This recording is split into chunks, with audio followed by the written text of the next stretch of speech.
आणि आता तामिळनाडूच्या राजकारणातून मोठी अपडेट समोर येते आहे। थलपती विजय यांचा सत्ता स्थापनेचा मार्ग अखेर मोकळा झाला।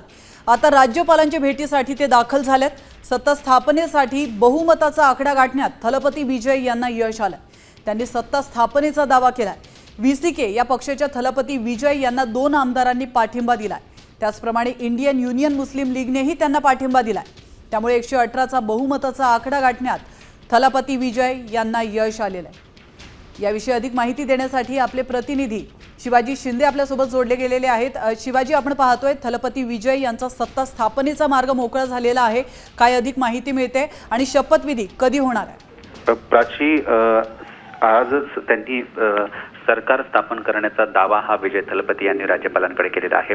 120 आमदारांचं समर्थन पत्र असलेलं लेटर त्यांनी राज्यपालांना दिलंय। थोड्या वेळापूर्वी त्यांच्यामध्ये बैठक झाली आणि लवकरच एक अंदाज वर्तवला जातोय, कदाचित उद्या शपथविधी होऊ शकतो, परंतु तारीख निश्चित ठरलेली नाही। आता जर आपण आकडा बघितला तर स्वतः टीव्हीकेचे 107 आहेत, काँग्रेसचे 5 आहेत, सीपीआय आणि सीपीएम असे मिळून 4 आहेत, व्हीएसकेचे 2 आहेत, असे जवळपास केकेएमचे 1 जवळपास असा संपूर्ण जर आकडा घेतला आपण तर विजय थलपती यांचं बहुमताचा जो 118चा जो आकडा आहे तो पार केला जातो। जवळपास 120 जणांच्या आमदारांची संख्या त्यांच्याजवळ आहे।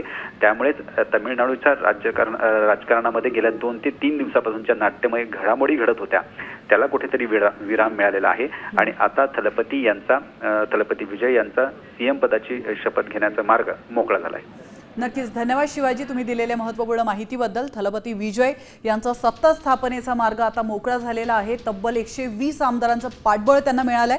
आधीच त्यांच्याकडे 108 आमदार होते, मात्र त्यांनी स्वतः 2 ठिकाणी निवडणूक लढवली होती, त्यामुळे एक जागा त्यांना सोडावी लागली।